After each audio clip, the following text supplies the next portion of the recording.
সুপ্রিয় নবম শ্রেণীর শিক্ষার্থী বন্ধুরা, প্রকৃতি এবং প্রযুক্তিতে বহুপদী রাশির ক্লাসে তোমাদেরকে স্বাগত। আজকে আমরা 4.4-এর একঘাত বিশিষ্ট রাশির গ্রাফ নিয়ে, বহুপদী রাশির গ্রাফ নিয়ে আলোচনা করব। শিক্ষার্থী বন্ধুরা, চলো দেখি শুরু করি।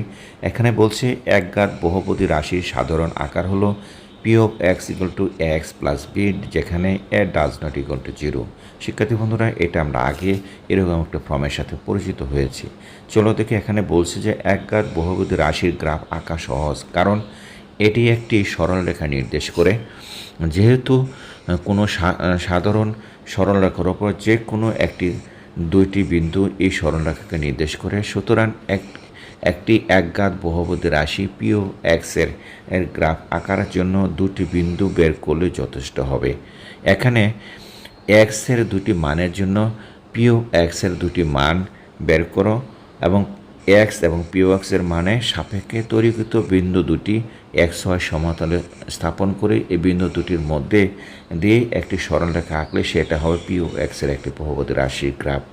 শিক্ষার্থী বন্ধুরা, এখানে আমাদেরকে যে কথাটা বলছে সেটার সাথে আমরা এখন কি করব, একটা উদাহরণের মাধ্যমে সেটা প্রকাশ করব। এখানে বলছে P of x equal two 2x plus 1 একটা গ্রাফ। এখানে আমাদেরকে সমাধান করতে বলছে দড়ি ওয়াই সমান পি অফ এক্স সমান 2x প্লাস 1। এখানে এক্স এর দুটি মানের জন্য ওয়াই এর দুটি মান নির্ণয় করে নিচের দুটি গ্রাফটাকে আমরা কি করব, পূরণ করব। শিক্ষার্থী বন্ধুরা, এখন আমাদের বলছে ওয়াই সমান P of x equal two, আমাদের এখানে বলছে 2x প্লাস 1। তাহলে আমাদের এটা হচ্ছে একটা পলিনোমিয়াল রাশি, অর্থাৎ বহুপদী রাশি। এখানে বলছে ওয়াই এর মান আমরা বের করব এক্সের মানের সাপেক্ষে, অর্থাৎ এক্সের মান যা হবে ওয়াই এর মানটা কিন্তু সেখান থেকে আমরা বের করে নেব। শিক্ষার্থী বন্ধুরা, আমরা কী করলাম, একটা গ্রাফ পেপার এঁকে নিলাম। এখানে গ্রাফ পেপারটা যদি আমরা এরকম আঁকি, দেখো, যেটা হলো এক্সের মান, ওয়াইয়ের মান, এবং আমরা কি করব, সেখানে এক্সের মান বের করব। আমরা এটা দিলাম এক্স, এটা দিলাম ওয়াই, এবং এখানে এক্স এবং ওয়াই দুইটি লিখে নিলাম। এবং আমরা এখানে যেটা করব সেটা হলো, আমরা এক্স যদি আমাদের এখানে 0 হয়, অর্থাৎ এক্সের ভ্যালু যদি 0 হয়, তার ওয়াইয়ের ভ্যালুটা হবে ওয়াই সমান আমরা পেয়েছিলাম 2x প্লাস 1 সমান 2 ইন্টু আমাদের কী বললাম 0 প্লাস 1 ইকুয়াল টু 1, অর্থাৎ ওয়াইয়ের মানটা আমরা কী পেলাম, ওয়াইয়ের মানটা পেলাম আমাদের 1 পেলাম।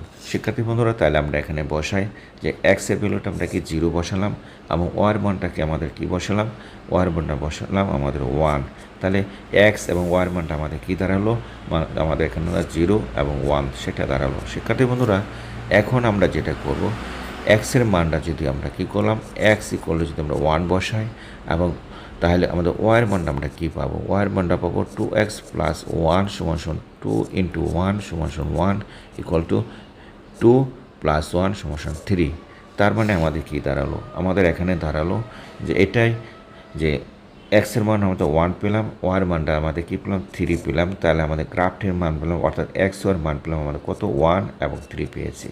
শিক্ষার্থী বন্ধুরা, এখন বইয়ে যেটা করছে যে এক্সের মানটা এবং ওয়ার মানটাকে একটু ভিন্ন আকারে দিচ্ছে, অর্থাৎ আমাদের এখানে বলছে যে এক্সের মান যদি আমাদের -3 হয়, ওনারা একটু আগে দিয়েছেন, তাহলে ওয়ার মানটা কী হবে। তাহলে আমরা লিখি, আমরা কী পেয়েছিলাম, 2x প্লাস 1 সমান আমরা কী লিখতে, 2 ইন্টু এক্সের মানটা আমরা কী পেলাম, -3 পেলাম, প্লাস 1 সমান আমরা এখানে কী পেলাম, -6 প্লাস 1 সমান কত, 5 পেলাম। তার মানে এক্সের মানটা আমরা এখান থেকে, দেখো এই জায়গাটা একটু ফলো করো, তাহলে তোমাদের জন্য ইজি হবে। এটা হলো যে এক্সের মানটা আমাদের কত ছিল, -3, আর ওয়াইয়ের মানটা আমরা এখান থেকে কী পেলাম, ওয়াইয়ের পেলাম 5 পেলাম। তার মানে আমাদের এখানে কী দাঁড়ালো, যে -5 দাঁড়ালো। তাহলে ওয়াইয়ের মানটা আমাদের কী দাঁড়ালো, -5 দাঁড়ালো। তাহলে আমরা এখানে কী করলাম, -3 পেলাম, এবং এক্সের মান আর ওয়াইয়ের মানটা পেলাম -5। শিক্ষার্থী বন্ধুরা, তাহলে আমরা যদি এক্সের মানটা বসাই, তাহলে -3 এবং -5 পেলাম, যেটা আমাদেরকে এর সাথে মিলিয়ে রাখছে। শিক্ষার্থী বন্ধুরা, যেহেতু আমরা মিল পেয়ে গেলাম, তাহলে আমরা কি করব, আমরা যেটা করব সেটা হলো, আমাদের এখানে যে গ্রাফটা আছে এই গ্রাফটাকে আমরা কি করব, এখানে পূরণ করব। অর্থাৎ এখানে আমরা গ্রাফটা পূরণ করার সময় আমরা দেখব আমরা যে মানগুলো আমরা আগে পেয়েছি সেই মানগুলোর সাথে মিল আছে কিনা। অর্থাৎ আমাদের এক্সের মান আমরা এখানে কি পেয়েছিলাম, এক্সের মান আমরা যেখানে যেটা পেলাম সেটা হলো এক্স সমান আমরা কী পেলাম, এক্সের মানগুলো আমরা এগুলো পেলাম, ওয়ার মানগুলো আমরা এগুলো পেলাম, যেখানে আমাদের এটা নির্দেশ করে। শিক্ষার্থী বন্ধুরা, এখন আমরা কি করব, এক্সের মান আমরা বসিয়ে দেবো। এক্সের মান কোথায় বসাবো? এটি হচ্ছে আমাদের 0 0 বিন্দু, এইটা হচ্ছে 0 0 বিন্দু। এই সাইডটা আমাদের কী গেছে, এই সাইডটা হচ্ছে আমাদের পজিটিভ সাইড, এবং এই সাইডটা হলো এক্সের নেগেটিভ সাইড। তো এক্সের নেগেটিভ সাইড হলে আমরা কী করবো, যে এখানে আমরা এক্সের নেগেটিভ সাইডটাকে এখানে লিখে দিলাম। এটা হলো ওয়াইয়ের পজিটিভ সাইড, আর এবং এটা হলো ওয়াইয়ের নেগেটিভ সাইড। শিক্ষার্থী বন্ধুরা, এখন আমরা কি করব, যে প্রথম আমরা কী করবো, এক্সের মানটা বসাবো। এক্সের মান 0, অর্থাৎ এই জিরোটাকে, যে আমাদের 0 যেটা আছে এটাকে কাউন্ট করবো। এক্সের মানটা হচ্ছে, এখন আমরা কী করলাম, এখান থেকে 0টা কাউন্ট করলাম। তাহলে ওয়াইয়ের মানটা কী পাবো, ওয়াইয়ের মানটা পাবো এখানে আমরা কী পাবো, সেটা হলো 1 পাবো। আমাদের এক্সের মান যদি 0 হয়, তাহলে ওয়ার মানটা আমরা কী পেলাম, 1 পেলাম। অর্থাৎ এই দুইটার কাজ আমাদের শেষ। অর্থাৎ এই জায়গাটা আমরা কী করলাম, এখানে একটা কাজ পেয়ে গেলাম, অর্থাৎ একটা পয়েন্ট পেলাম। এখন আমাদের কি করতে বলছে, এখন আমরা কি করলাম, আমরা এই জায়গাটা যদি তুমি ফলো করো, যে এক্সের মান আমাদের কি আছে, এখানে 1 আছে, এখানে ওয়ার মান কী হবে, 3 হবে। এক্সের মান এই যে জায়গাটা আছে এটা হলো 1। শিক্ষার্থী বন্ধুরা, তাহলে ওয়ার মান কি আছে, 3 আছে, দেখো যে 3। তাহলে তুমি এটা উপর থেকে, নিচ থেকে উপরে উঠো, তাহলে এখান থেকে এই বন্ধ আসলো এবং এটা আসলো, এখানে একটা পয়েন্ট কিন্তু আমরা পেয়ে গেলাম। দেখো এখানে আমরা একটা পয়েন্ট পেলাম। কাজে এই জায়গাটা যদি আমরা একটা পয়েন্ট পাই, তাহলে আমরা কী করলাম, এই পয়েন্টটাকে আমরা এখানে লিখে নিলাম, এটা একটা পয়েন্ট। এখন শিক্ষার্থী বন্ধুরা, পরে আমাদের বলছে যে এক্সের মান যদি -3 হয়, এই যে এখানে -3 যেটা নাম পাইলাম, তাহলে ওয়ার মানটাকে -5 হলো, অর্থাৎ এখন মাইনাসের দিকে যাবো। এক্সের মান -3 হলে তাহলে এই যে এক্সের মানটা এখানে কী হবে, -3, এবং ওয়ার মানটা যদি -3 হয়, তাহলে আমাদের কী হবে, -5 হয়। ওয়ার মানটা যে -5 হলো, এই -5 হলো, এখানে ওয়ার মানটা -5 হবে। তাহলে এদিক থেকে তোমরা 3 ঘর আসো, এখানে কয়টা, 3 ঘর, এখান থেকে 3 ঘর আমরা আসবো, এবং এখান থেকে আমরা নিচের কয় ঘর আসবো, 5 ঘর আসবো। অর্থাৎ এখানে আমাদের কী হলো, এখানে আমরা যেটা পেলাম, এটা একটা পয়েন্ট পেলাম। শিক্ষার্থী বন্ধুরা, এখন আমাদের বলছিল যে এক ঘাত বিশিষ্ট রাশিটা একটা কী হবে, সরল রেখা হবে।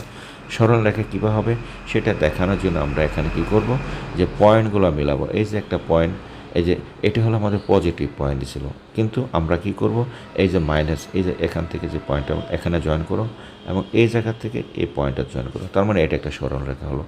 এই সরল রেখাটিকে কী করবো, আমরা পজিটিভ সরল রেখা অর্থাৎ একসাথে জয়েন করলাম। অর্থাৎ আমরা কী করলাম, এখানে কিন্তু একটা সরল রেখা পেয়ে গেলাম।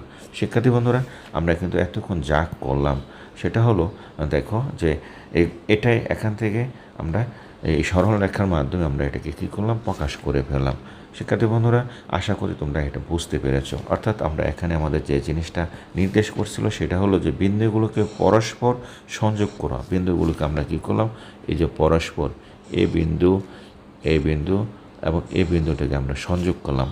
সংযোগ করার পরে আমরা কি দেখতে পেলাম, একটি সরল রেখা দেখতে পেলাম। এই যে একটা আমরা কী করলাম, একটা সরল রেখা দেখতে পেলাম। অর্থাৎ আমরা বুঝতে পারছি যে 2x + 1 একটা একঘাত বিশিষ্ট বহুপদী রাশি বিশিষ্ট একটি সরল রেখা কী করে নির্দেশ করে। শিক্ষার্থী বন্ধুরা, আশা করি তোমরা বুঝতে পেরেছ।